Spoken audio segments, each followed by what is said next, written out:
வணக்கம் நண்பர்களே. நடப்பு நிகழ்வுகள் 1ஆம் தேதி செப்டம்பர் மாதம் 2024. 1ஆம் தேதி செப்டம்பர் மாதம் 2024ஆம் தேதிக்கான நடப்பு நிகழ்வுகள் தான் நம்ம பார்க்க போகிறோம்.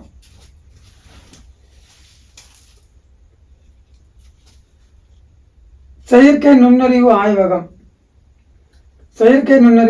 அதாவது தமிழகத்தில் செயற்கை நுண்ணறிவு ஆய்வகம் தொடக்கத்துக்காக கூகுள் நிறுவனத்தோட நம்ம ஒப்பந்தம் போட்டுக்கிறோம். தமிழ்நாடு அரசு ஒப்பந்தம் போட்டுக்கிறாங்க. எதுக்குன்னு கேட்டால், இந்த செயற்கை நுண்ணறிவு ஆர்டிஃபிஷியல் இன்டெலிஜென்ஸ் சொல்லுவாங்கல்ல, அந்த டெக்னாலஜி நம்ம எல்லாருக்கும் தெரிஞ்சுக்கணும், பள்ளி மாணவர்களுங்க நம்ம இங்கே எல்லாருக்கும் தெரிஞ்சுக்கணும் அப்படின்றதுக்காக அந்த ஆய்வகத்தை நம்ம தமிழ்நாட்டில் தொடங்கணும் அப்படின்றதுக்காக கூகுள் நிறுவனத்துடைய ஒப்பந்தம் போடப்பட்டிருக்காங்க. கூடிய விரைவில் அது செயல்படுத்தப்படணும் அப்படின்னு சொல்லப்பட்டிருக்கு. ஸோ அதனால் ஏற்கனவே பார்த்தீங்கன்னா அந்த மைக்ரோசாஃப்ட் கம்பெனி கூட ஒப்பந்தம் போட்டுக்கிறாங்க. அதுவும் இதே போல் ஒரு சம்மந்தமான ஒரு ஆய்வறிக்கை தான். அதுவும் அதே போல் இது வந்து கூகுள் நிறுவனத்தோட போடப்பட்ட ஒரு ஒப்பந்தம். செயற்கை நுண்ணறிவு ஆய்வகம் அப்படின்றத தமிழ்நாட்டில் ஓப்பன் பண்ணதுக்காக அவங்க இப்போ தமிழ்நாடு அரசு ஒப்பந்தம் போட்டிருக்காங்க. அதாவது அமெரிக்கா சென்றிருக்கிறாரு, தெரியும் எல்லாருக்கும். முதல்வர் மு க ஸ்டாலின் அவர்கள் அமெரிக்கா சென்று முதலீட்டாளர்களை ஈர்க்கணும்னு அங்கே போயிருக்கிறாரு. போது இப்போ இந்த கூகுள் நிறுவனத்தோடைய ஒப்பந்தம் போடப்பட்டிருக்கு. அது மைக்ரோசாஃப்ட் கம்பெனிக்கும் போய்கிறாரு, நோக்கியா கம்பெனி, அந்த மாதிரி நிறைய கம்பெனிக்கு அவர் போய்கிறாங்க. நிறைய கம்பெனி 6 ஒப்பந்தம் ஏற்கனவே நேற்று கண்டபுஷம் பார்த்தீங்கன்னா தெரியும், 6 ஒப்பந்தம் அமெரிக்காவில் போடப்பட்டிருக்கு அப்படின்னு சொல்லலாம். கம்பெனி இப்போ எல்லாம் தேவையில்லை, அதனால தான் நான் சொல்லவே இல்லை அதெல்லாம். ஆனால் அது அந்தளவுக்கு இம்பார்ட்டன் கிடையாது. சரிண்ணா, எத்தனை ஒப்பந்தம் போடுற மாதிரி தெரிஞ்சு கம்பெனிலாம் அந்தளவுக்கு அதெல்லாம் தேவையில்லை. சரிண்ணா, இதான் அந்த முக்கியமானது, ரொம்ப ரொம்ப இம்பார்ட்டன்ட்டு. தமிழ்நாடு அரசு செயற்கை நுண்ணறிவு ஆய்வகம் தொடங்க யாரோட ஒப்பந்தம் போடுறாங்க கேட்டால் கூகுள் நிறுவனம். இதாங்க கொஸ்டின், வேற ஒன்றும் இல்லை. சிவங்கி புலி திட்டம், இந்த திட்டத்தை வந்து 2009 தொடங்கப்பட சொல்லப்படுது. இந்த திட்டம் என்ன சொல்லப்படுதுன்னா, நம்ம தமிழ்நாட்டில் இந்தியாவில் வந்து சிவங்கி புலி அப்படின்ற புலி வந்து உயிரினம் வந்து அழிஞ்சு போச்சு. இப்போ வந்து ஒரு 12-20 இல்லை, வெளிநாட்டிலேருந்து எடுத்துன்னு வந்து இப்போ வளர்த்துன்னு இருக்கிறாங்க. 12 தான் நினைக்கிறேன். அது எப்போ தொடங்கப்பட்டா 2009. அது சும்மா ஒரு ஆர்டிக்கலை தான். அதனால் வந்து இதை மட்டும் தெரிஞ்சுங்க. சிவங்கி புலி திட்டம் எப்போ தொடங்கினா 2009. இது மட்டும் தான் நம்மளுக்கு ஃபேக்ட். அது மட்டும் தான், வேறு எதுவும் தேவையில்லை. அதை மட்டும் நம்ம தெரிஞ்சுங்க, மற்றபடி அதில் தேவையில்லை. இது மட்டும் தான். சிவங்கி புலி திட்டம் 2009. சரிங்களா? பாரா ஒலிம்பிக் நடந்துருக்குது, தெரியும். பாரிஸில் நடந்துருக்குது, எல்லாருக்கும் தெரிஞ்சிருக்கோம். அதில் வந்து பார்த்தீங்கன்னா இப்போ ரூபினா பிரான்சிஸ் அப்படின்றவங்க வெங்கல பதக்கம் வென்றுக்கிறாங்க. 10 மீட்டர் ஏர் ஃபில்டரு SH1 அந்த போட்டியில், SH1 போட்டியில் 10 மீட்டர் ஏர் ஃபில்டரில் 211 புள்ளிகள் பெற்று இவங்க வெங்கல பதக்கம் வென்றுக்கிறாங்க. 2வது இடம் வந்துடுறாங்க. வெங்கல பதக்கம், 3வது இடம் வந்துடுறாங்க. வெங்கல பதக்கம் வென்றுக்கிறாங்க. ரொம்ப ரொம்ப இது வெங்கலம், வெள்ளி கிடையாது, வெங்கலம்.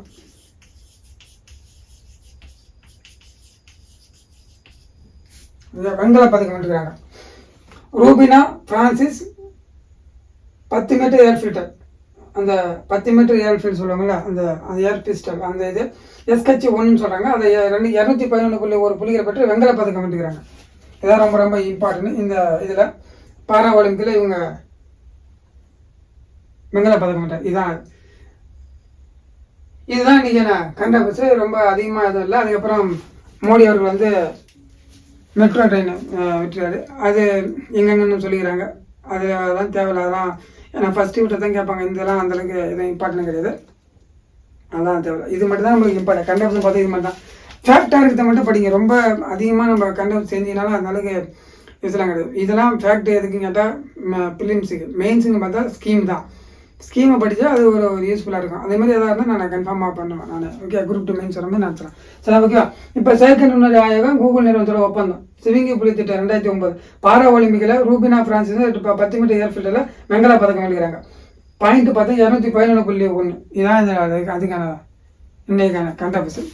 இப்போ இதில் வந்து தினமணியில் ஒரு ஆர்டிக்கல், தனிநாயக அடிகள் அப்படின்றத பற்றி ஒரு ஆர்டிக்கலை கொடுத்துக்கிறாங்க. இது ஏன் இப்போ எடுத்தோன்னா சும்மா ஜஸ்ட்டு தெரிஞ்சுக்கிட்டு தான். ஏன்னு கேட்டிங்கன்னா, 9th புக்கில் தனிநாயக அடிகளை பற்றி நம்மளுக்கு சிலபஸில் இருக்காரு. தனிநாயக அடிகள் அப்படின்ற 9th புக்கு தமிழில் வராரு. அதனால் சும்மா சின்ன எக்ஸ்ட்ரா ஒரு சின்ன நான் நிறையா இருக்குது. ஆனால் இதில் ஒரு குறிப்பிட்ட மட்டும் எடுத்து எழுதிக்கிறேன். ரொம்ப அதிகமாக எழுதலை. அவர் சும்மா தெரிஞ்சுக்கலாம் மட்டும் எழுதிக்கிறேன், மற்றபடி ரொம்ப அதிகமாக எழுதலை. ஒரு குறிப்பிட்ட விஷயத்த மட்டும் தான் நான் மென்ஷன் பண்ணேன். இன்னும் நிறைய இருக்குது, அதெல்லாம் எழுதலாம். தனிநாயக அடிகள் அப்படின்னு பார்த்தா மலேசியா பல்கலைக்கழகத்தை தலைவராகவும் வந்துக்கிறாரு, பேராசிரியராகவும் வந்துக்கிறாரு, அப்படின்னு துறை தலைவராகவும் வந்துக்கிறாரு, பேராசிரியராகவும் இருந்துக்கிறாரு அப்படின்னு சொல்கிறாங்க தனிநாயக அடிகள். அவரை பற்றிலாம் கொடுக்க அந்த அவர் மாநாட்டுக்காக எப்படி வச்சாருன்றது தான் கொடுத்துருக்காங்க. சரிதானா, பார்ப்போம். மலேசியா பல்கலைக்கழகத்தில் துறைத் தலைவராகவும் இருந்துக்கிறாரு, பேராசிரியராக வந்துக்கிறாரு. நான் சுருக்கமாக எழுதிக்கிறேன்னா வேற இதில் எல்லாமே சுருக்கமாக எழுதியிருப்பேன் நான். அதனால் நீங்கள் நோட்ஸ் எடுக்கிறவங்க நீங்கள் ஃபுல்லாக எழுதிங்க. சரிதானா, நான் எல்லாமே அப்படி தான் எழுதியிருப்பேன்.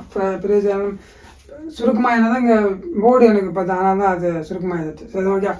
தலைவர் பேராசிரியராகவும் இருந்துக்கிறார் அவர். ஓகேவா. தமிழ் வளர்ச்சி கழக உறுப்பினராகவும் இருந்த தமிழ் வளர்ச்சி கழகத்தோடைய உறுப்பினர் எல்லாம் நம்ப முடியும். இது தமிழ் வளர்ச்சி, அதான் பாயிண்ட், ரொம்ப முக்கியமான பாயிண்ட். தமிழ் வளர்ச்சி கழகத்தோட உறுப்பினராகவும் இருந்துகிறார். அப்போ வந்து ஒரு மீட்டிங் நடந்தது 26/7/1963 ஒரு கூட்டம் நடந்துக்குது. அந்த தமிழ் வளர்ச்சி கழகம் ஒரு கூட்டம் போட்டுறாங்க. அதில் வந்து பழநாட்டு அறிஞர்கள்லாம் தமிழ் அறிஞர்கள்லாம் அங்கே வந்து இருக்கிறாங்க. அப்போ அவர் வந்து அவர் என்ன பேசிக்கிறாருன்னு கேட்டிங்கன்னா, அந்த கூட்டத்தில் வந்து நம்ம கருத்தரங்க என்ன சொல்லப்படுதுன்னா, நம்ம தமிழக அரசும் அதன் போல் என்ன பண்ணோம், ஒரு ஆராய்ச்சி மன்றம் தொடங்கணும், தமிழக அரசுக்கு தனியாக ஒரு தமிழுக்கு ஆராய்ச்சி மன்றம் தொடங்கணும் அப்படின்னு ஒரு கூடி பேசி முடிவெடுக்கிறாங்க. அதுக்கு எல்லாரும் சம்மதிக்கிறாங்க, ஆரம்பிக்கலாம் அப்படின்றத ஒரு கோட்பாடாக முதல் வச்சவர் யாருன்னு கேட்டால் இந்த தனிநாயக அடிகள் தான். அந்த ஒரு கருத்துக்கள் சொல்லுவாங்கள்ல, கருத்து இது மாதிரி ஆரம்பிக்கலாம் அப்படின்னு சொல்லுவாங்கள்ல, அந்த மாதிரி அவர் பண்ண ஒரு இவர் தான் அப்படின்னு சொல்கிறாங்க. இதை எல்லாரும் செய்யலாம்னு சொல்லி பேசப்பட்டிருக்கு. அதை கொஞ்ச நாள் சின்ன நடைபெறுது. அதன் கூட உறுதுணையாக இருந்தவர் யாருங்கன்னா வ.ஐ. சுப்பிரமணியம். இவரும் தனிநாயக அடிகள் அவரும் சேர்ந்து அந்த மன்றத்தை உலக ஆராய்ச்சி மன்றன்ற ஒரு மன்றத்தை உருவாக்குறாங்க. உலக ஆராய்ச்சி மன்றத்தை உருவாக்குறாங்க அப்படின்னு ஒரு உருவாக்குறது உறுதுணையாக வ.ஐ. சுப்பிரமணியன்ற ஒருத்தர் வந்துக்கிறாரு. இப்போ இந்த உலக ஆராய்ச்சி மன்றம் உருவாக்கப்பட்டிருக்கு. அந்த கமில் சுவலபில் அவரும் அந்த வெளிநாட்டு அறிஞர், அவரும் ஊர்லாம் கொடுத்துறாங்கலாம் தேவை. கமில் சுவலபில் கேள்விப்பட்டிருப்பீங்க இவரை பற்றி. இவர் வந்து உலக ஆராய்ச்சி மன்றத்தை உருவாக்குறதுக்கு இவரும் ஒரு காரணமாகவும் இருந்துக்கிறார். ஏன்னா இந்த உலக ஆராய்ச்சி மன்றத்தோட தலைவராக யார் இருந்துக்கிறாங்கன்னா ரான் பிலியோசா அப்படின்ற தலைவராக இருந்துக்கிறாரு. செயலராக வந்து கமில் சுவலபில்லும் தனிநாயக அடிகளும் இருக்கிறாங்க. துணைத்தலைவரெலாம் கொடுத்துறாங்க, அதெல்லாம் நான் எழுதலாம். வெறும் அதை தேப்ப மீனாட்சி இருந்தாலும் துணைத்தலைவராக இருந்துக்கிறாங்க, அதெல்லாம் எழுதல. தலைவர் செயலர் மட்டும் எழுதிக்கிறாங்க. தலைவர் பார்த்தா ரான் பிலியோசா, செயலர் பார்த்தா கமில் சுவலபில் இருக்கிற அவரு தனிநாயக அடிகள். இவங்க 2 பேரும் செயலராக இருந்துக்கிறாங்க. இந்த தமிழ் உலக ஆராய்ச்சி மன்றத்தோட தலைவர் யார், செயலர் யார், அதை மட்டும் தெரிஞ்சுங்க. இப்போ பார்த்தீங்கன்னா நம்ம புக்குலேயே பார்த்துருப்போம், 9th புக்குலேயே சொன்னாலும் இப்போ தனியாக இருக்கிறாங்க. 9th புக்கு 3rd டேர்மில் 2nd டேர்மில் இருக்கிறாரு. அதில் பார்த்தீங்கன்னா நம்ம 1967 கோலாலம்பூரில் ஒரு உலக தமிழ் மாநாடு இருக்கும். அது இந்த உலக ஆராய்ச்சி மன்றத்துடைய அவங்க தான் நடத்திருப்பாங்க அந்த உலக தமிழ் மாநாட்டை. அது எப்போ நடந்தது, 1967 முதல் மாநாடு தான். இதுதான் ஃபர்ஸ்ட் மாநாடு தான். அந்த முதல் மாநாடு தான் உலக தமிழ் மாநாடு நடந்துக்குது. இந்த மாநாட்டில் தான் வந்து தமிழ் போர்ச்சுகீசிய அகராதி வெளியிட்டிருக்காரு. யார், தனிநாயக அடிகள். வந்து தமிழ் டு இங்கிலீஷ் அகராதி இருக்குல்ல, அதே போல் இங்கிலீஷ் டு தமிழ் இருக்குல்ல, அதே போல் தமிழ் டு போர்ச்சுகீசி அப்படின்ற அந்த மொழி, அந்த போர்ச்சுகீசிய மொழி அந்த அகராதி புக்கை வெளியிட்டிருக்கிறார். அதில் அந்த புக்கு வந்து அப்பத்திய புக்கு அது. அதனால் அவர் வந்து அதை வெளியிட்டிருக்கிறாரு. அந்த முதல் உலக தமிழ் மாநாட்டில் அவர் வெளியிட்டிருக்கிறார். இதுக்கப்புறம் நிறைய விஷயம் நிறையா கொடுத்துருக்காங்க, அதெல்லாம் நான் எழுதலை. இது சும்மா ஒரு முக்கியமானது மட்டும்தான் எழுதியிருக்காங்க. அதில் வந்து பார்த்தா இவர் வந்து ஒரு பத்திரிகை ஆரம்பிக்கிறார், ஒரு இது வச்சுருந்துக்கிறாரு. 1952 தமிழ் கல்ச்சர் அப்படின்ற ஒரு இது வச்சு நடத்திருப்பாரு. ஆனால் ஒரு தவிர்க்க முடியாத சூழ்நிலை அவர் தொடர்ந்து அதை நடத்த முடியல. 1966 நின்று போச்சு. 1966 அந்த பத்திரிகை வந்து வெளிவரத்து நின்று போச்சு. அவர் இறந்துலாம் இல்லை, அப்படிலாம் இல்லை. அவர் சூழ்நிலை காரணமாக அவர் தொடர்ந்து நடத்த முடியல. ஆனால் வந்து இப்போ அந்த தமிழ் ஸ்டீல் இதுவும் ஒரு பத்திரிகை தான், இது ஒரு இது தான்.